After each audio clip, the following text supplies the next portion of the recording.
Man, is Harley Davidson facing Armageddon? It seems like they can't get any freaking breaks here, man. S&P just downloaded them to junk status. Not too good, man, if you know financial and all that good stuff. It's not good for your 401k to be invested in Harley Davidson right now. And they have done nothing but brought this stuff onto themselves with a series of mistakes. The first one, bringing on the Puma guy, what was his freaking name? Zeitz or whatever it was. He's gone, but they brought him over from Europe and he did this woke crap with Harley Davidson. You must be insane to think that something like that was going to go good with the core customer base. And it also shows you the power of influencers and how much they can change public perception when it comes to something like this. I remember being on Fox News and stuff talking about when Harley Davidson went DEI, man. You had Robbie Starbuck, everybody out there just going nuts on the direction that Harley Davidson was going. And you got to figure, man, Harley was about rebellion. It was about freedom. And then you throw in this DEI crap.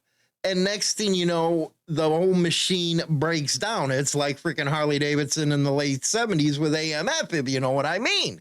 That's how bad it's got.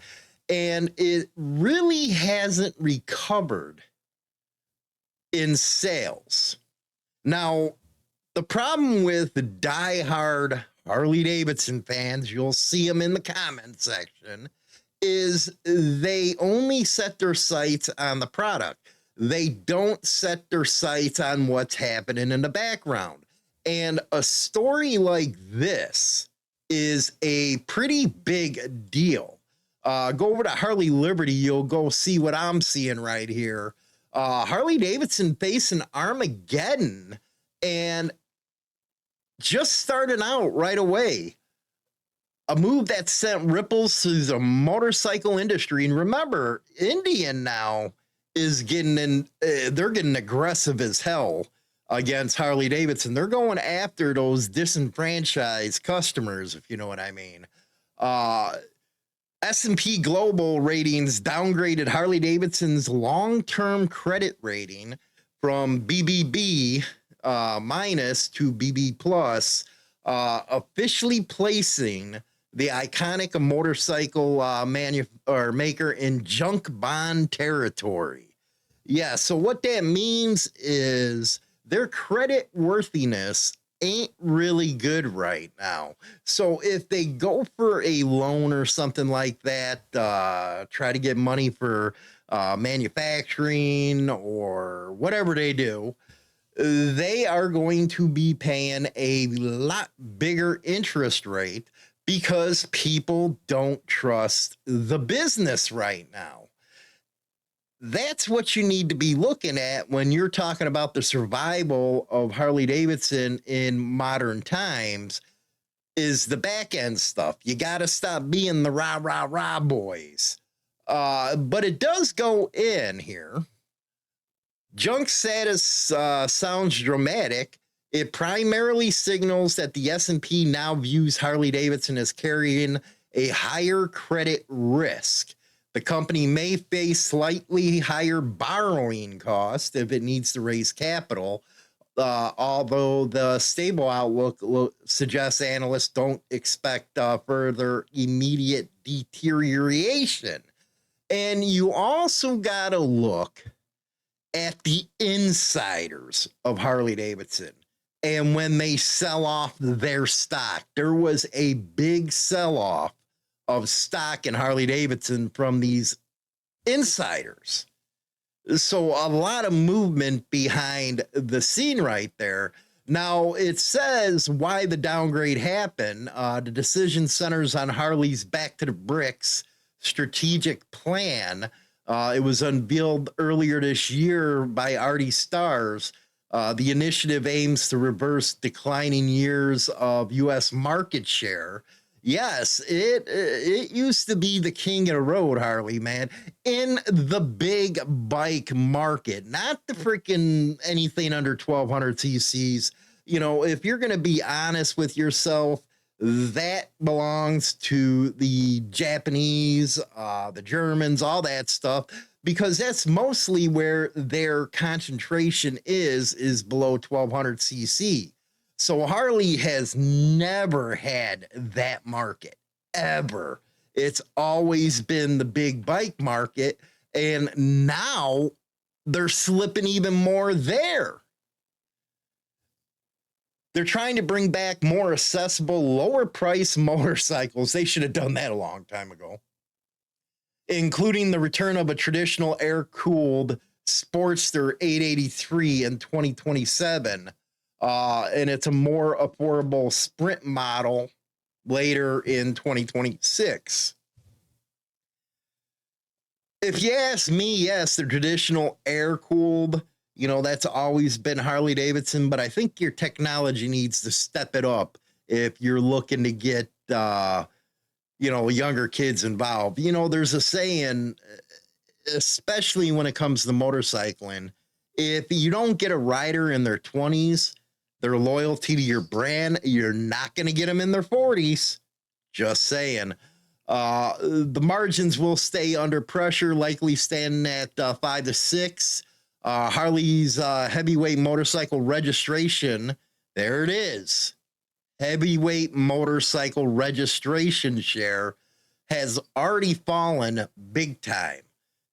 Half of the market in 2019. They owned half of the market. Now in 2025, and we haven't got the quarterly reports for 2026 yet, they're only at 34.5%. That is a huge smack in the face right there. I bet freaking Honda or Kawasaki or Suzuki, even Indian, has taken a large percentage of the heavyweight division, man. Now they're talking about the Back to Bricks plan. It's a catchy name. It references Harley's Milwaukee headquarters. It signals a return to in-office work, more focused product energy. The plan targets doubling average U.S. dealer return. Well, that's if you guys can fix your relationship with your dealers, because you're pissing them all off. And a lot of them are closing after decades of being in business because of how the previous CEO treated them. I guess it targets doubling down average U.S. Okay, here we go on sales, double it in again in 2029, putting the right model for every rider in dealer showrooms. Oh, you mean you're just not going to feature the CVO anymore? Walk into Harley Davidson, that's all you see is CVO. Anyway, what it means for you, riders and dealers, the downgrade itself won't change the bikes and showrooms tomorrow. However, it highlights the real challenges Harley faces in a competitive market where younger and new riders often find traditional heavyweight pricing intimidating. And the push towards more affordable entries, they call it affordable, priced around or below 10,000, I guess that's just modern inflation, is being watched closely. Success could be bringing fresh blood into the sport. You know, that's what a lot of their problems with the younger generation could be solved with getting out of the box, get yourself into a sports bike. You already did with the adventure bike, and that was a huge success. Get into the sport bike market. Yeah. So everybody's wondering if Harley's going to be able to deliver on a lot of the promises that they're putting out in this new marketing campaign. A lot of people think it's really too late, man. They really had a lot of damage done to them with that former CEO with his DEI stuff. It really did put them in a Bud Light category. as far as motorcycles are concerned. And that's why you're seeing Indian, I'm talking, lay into them when it comes to their marketing. They're taking away a lot of that share that they have. And for those that say, oh, they're healthy, 39% down from 50% of the heavy bike market is killer to a company like Harley Davidson, because that's where their powerhousing was. Now that's being taken over, man. They lost a big percentage of that, big market share. So you have to look at the back end, like I said. Anyway, let me know what you guys think in the comments section. Don't forget Insane Throttle music, man. It's a hit, if you will. Got all kinds of killer ones over there on YouTube, Spotify, and all the big ones.